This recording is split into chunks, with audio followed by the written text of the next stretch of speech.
பெரும் மதிப்புக்குரிய நடுவர் அவர்களே, என் சக பேச்சாளர்களே, சபையிலே அமர்ந்திருக்கின்ற இலக்கிய ஆர்வலர்களே, உங்கள் எல்லோரையும் பணிவன்போடு வணங்குகிறேன். நல்ல வேளை எங்களோடு சமனாக இருந்து வாதிட வர இருந்த முனைவர் பர்வீன் சுல்தானா அவர்களை தலைவராக மாற்றியிருக்கிறோம். நல்ல வேளை, தப்பித்தோம். அவர் மட்டும் இலங்கையில் இருந்திருந்தார், நான் அந்த அணியினுடைய தலைவராக இருந்திருந்தால் எங்கள் பாடு என்னாவது?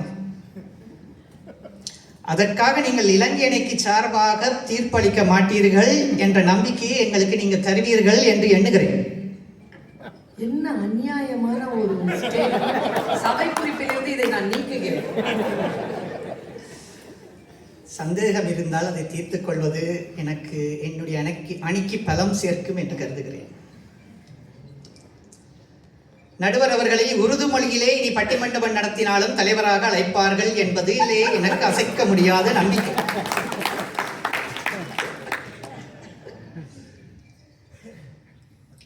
இப்ப தலைப்பு என்ன? இதுல 2 பொருள்களை நான் பார்க்கிறேன். ஒன்று வியப்பு, வீரம். இது 2க்கும் இடையிலே தான் பிரச்சனை. இதுல எந்த நாட்டிலே வியத்தகு வீரம் இருந்தது என்பதுதான் கேள்வி. இதுல எங்களுக்கு என்ன வசதி மற்ற 2 அணிகளும் செய்திருக்கிறார்கள் என்று சொன்னால், அவர்களுடைய பேச்சு வியப்புக்குரியது. அதை நாங்கள் பாராட்டுகிறோம். ஆனால் வியத்தகு வீரம் செறிந்த நாடு அயோத்திதான் என்பதை நான் மேலும் நிறுவ இருக்கிறேன்.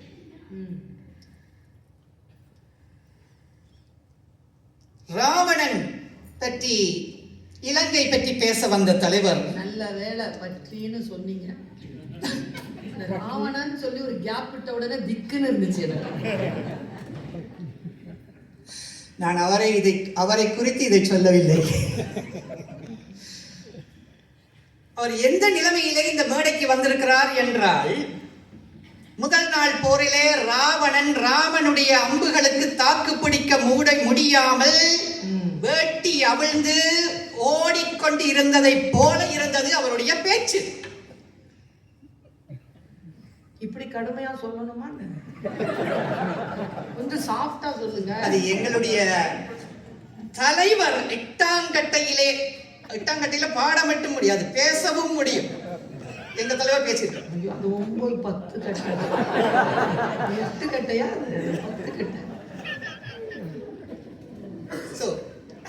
வீரம் இருந்தது அயோத்தியிலே, அது வெளிப்பட்டது இலங்கையில். விளைநிலம் இதுதான், விளைநிலம் அயோத்தி தான். அது எங்கே வெளிப்பட்டது என்று சொன்னால், அதற்குரிய சந்தர்ப்பமும் சூழ்நிலையும் வாய்த்தது இலங்கை. கும்பன் மூக்கை சுக்குரிவன் கடித்துக் கொண்டு போனதாலே வந்த பிரச்சனையை பற்றி கிஷ்கிந்தை அணித்தலைவர் பேசினார். அவருடைய பேச்சும் வியப்புக்குரியதுதான். அது குரங்கு சேட்டை. மூக்கை கடிச்சிட்டு ஓடி வாரது குரங்கு சேட்டை. அந்த முகத்தை கடைசியிலே கும்பன் யாரை கேட்கிறான் தெரியுமா? ராவனை கேட்கிறான். நீ என்னுடைய முகத்தை நான் இப்படியே இருக்க விரும்பவில்லை, கடலிலே கொண்டு போய் சேர்த்து விடு என்று சொல்லுகிற பொழுது ராமன் கொண்டு போய் சேர்க்கிறானே, அது வீரம். இந்த சுக்கிரீவன் தான் ஏன் வீரம் என்றதை சொன்னீர்கள் என்பதனை சபைக்கு விளக்க வேண்டும். என்னவென்று கேட்டால், இங்க பாருங்க, செத்து கிடக்கிற நிலைமையில இருக்கிறான், அவன் தலையை வெட்டிட்டு போய் கடல்ல போடுறது. எதிரியாக இருந்தாலும், அவன் இறக்கிற தருவாயில இருந்தாலும் அந்த இறப்புக்குரிய மரியாதையை செய்ய வேண்டும் என்று நினைக்கிறானே ராமன். அங்கே நிற்கிறான் ராமன். இதே சுக்ரீவன் ராம லக்குவர்கள் கிஷ்கிந்தைக்கு வருகிற பொழுது என்ன செய்தான் என்று சபைக்கு தெரியும். ஓடி ஒளித்தான். 2 மானிடர்கள் வருகிறார்கள், இவர்கள் என்னை கொல்லப் போகிறார்கள் என்ற பயத்திலே ஓடி ஒளிச்சான். அங்கே வீரமும் இல்லை, விவேகமும் இல்லை. மொத்தமாவே இல்லைங்கிறீங்களா? சுக்ரீவன் கிட்ட மட்டும் இல்லையா இல்ல மொத்தமாவே இல்லையா? வீரம் இருந்திருக்கிறது. ஜாகிரதை, ஏனென்றால் அங்கேதான் அனுமன் இருக்கிறான். தனி ஆட்களுடைய வீரத்தை மட்டும் வைத்துக் கொண்டு இந்த வழக்கிற்கு நாங்கள் நுழைய முடியாது. ஒட்டுமொத்த நாட்டினுடைய வீரத்தை நாங்கள் பார்க்க வேண்டும். இப்ப வியப்பு எப்ப வரும் நடுவர் அவர்கள்? நேற்றைய பேச்சிலே சொன்னீர்கள், கணவனையே எதிர்த்து பேசாத ஒருத்தி பாண்டிய மன்னன் முன்னாலே போய் நின்று வழக்கு தொடுத்தாலே அது கண்ணகியுடைய வீரம். அது வியப்புக்குரியது. அதே போல பைபிளிலே ஒரு கதை வருகிறது, தெரியும் தானே? கோலியாத்தை தாவீது சிறுவன் கூழாங்கட்டலாலே அடித்து வீழ்த்தினானே, அங்கே வருகிறது வியத்தகு வீரம். சிறுத்தொண்டர் புராணத்திலே, சிறுத்தொண்டர் பெரிய புராணத்திலே தன்னுடைய மகனை சிவனடியாருக்கு விருந்து படைக்க வேண்டும் என்பதற்காக அறிந்து உணவு சமைத்து படைத்தாரே, அங்கே இருக்கிறது வியப்பு. அது வியத்தகு வீரம். அப்படியான வீரம் எங்கே இருக்கிறது என்று பார்ப்பதுதான் என்னுடைய பேச்சு. உண்மைக்கு மாறாக நாங்கள் பேச எப்பவுமே பேசப் போவது இல்லை. களத்திலே தாக்குவது மட்டும் வீரம் அல்ல, தாங்குவதும் வீரம்தான். இதை எப்படி சொல்வது? வலிமையாக இருக்கிறவன் பொறுமையாக இருப்பதுதான் வியத்தகு வீரம். அதை அயோத்தி நகரிலே வாழ்ந்த அத்தனை பேரும் செய்தார்கள். சங்க இலக்கியங்களிலே கூட போர்க்களத்தில் காட்டும் வீரத்தை விட அறத்தின் பாட்பட்டு நிற்கும் வீரத்தையே பெரிதும் போற்றுகின்றன. புலனைந்தும் வென்றான் தன் வீரமே வீரம் என்று அவை பாட்டி எங்களுக்கு சொல்லி சென்றிருக்கிறார். புறத்து வீரத்தை விட அகத்து வீரத்திற்கே முதலிடம் கொடுத்தது நம்முடைய தமிழ் சமுதாயம். கோபத்தையும் காமத்தையும் வெல்வதுதான் வீரம். அங்கேதான் வியப்பு வருகிறது. எங்களுடைய அணித்தலைவர் சொன்னார், ஒரே ஒரு கூற்று கம்பன் கூற்றாக வருகிறது. வன்மை இல்லை ஓர் வறுமை இல்லையாள், திண்மை இல்லை நேர் சிறுநரில்மையாள். அயோத்தியிலே வீரம் இல்லை, ஏனென்று சொன்னால் அங்கே பகைவர்கள் இல்லை. அப்படி என்றால் என்ன அர்த்தம்? அந்த நாட்டுக்கு படையெடுக்கவே யாரும் தயாராக இல்லை. ஏனென்று சொன்னால் தோல்வி நிச்சயம் என்பது உறுதியாகிறது. அத்தகைய வீரம் மிகுந்த மண் என்பதை கம்பன் பதிவு செய்கிறார். இலங்கையிலே அறம் இருந்தது அறம் இருந்தது என்று சொல்கிறார்கள். கம்பன் இலங்கையை எப்படி பாடினான்? அங்கே கதிரவன் ஒளி புகாது, காற்று புகாது, தேவர்கள் நுழைய முடியாது, யமன் நுழைய முடியாது, அறம் நுழையாது. கரண்டு கால் புகா, கதிரவன் ஒளி புகாது, அறம் புகாது. அங்கே அறம் இல்லை. ஆகையினாலே அவர்களுடைய வாதம் அடிபட்டு போய்விடுகிறது. இப்ப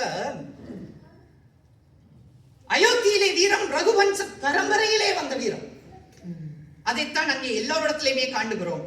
ராமனுக்கு பட்டாபிஷேகம் இல்லை என்று கைகேயி அறிவிக்கிற பொழுது தனக்கு கிடைக்க இருந்த ஒன்று இல்லாமல் போனதே தெரியாமல், அதை தெரிஞ்ச அன்றளர்ந்து செந்தாமரை மாறி முகம் மாறியதே அது வீரம் நடுவரவர்களே. அப்படி ஒருவனால் இருக்க முடியுமா? உனக்கு கிடைக்க இருக்கிற அந்த அரசாட்சி இல்லாமல் போன உடனே உன்னுடைய முகம் மலர்கிறதே, அது வீரம். அது மட்டுமல்ல, என் பின்னவன் பெற்ற செல்வம் அடியன் பெற்றேன் என்றோ என்று சொல்வது வீரம். கோசலை எடுத்துக்கொள்ளுங்கள். கோசலை இடத்திலே வந்து ராமன் எனக்கு அரசாட்சி இல்லை, பரதன் ஆளப் போகிறான் என்று சொல்கிற பொழுது நின்னிலும் நல்ல நிறை குணத்தவன் என்று சொல்கிறாளே, கோசலையின் வீரம் அங்கே வெளிப்படுகிறது. இப்படி எந்த தாயாவது சொல்லுவாளா? சுமித்திரை நீங்களே தொட்டு சென்றீர்கள் முன்னர். இதற்கு முன்னால பேச்சிலே இலக்குவன் விடை பெறுவதற்காக வருகிறான். இவன் பின்னே செல் தம்பி என்னும் படி என்று சொல்லுகிறாள். இலக்குவனுக்கு தம்பியா போகாத, அடிமையா போ.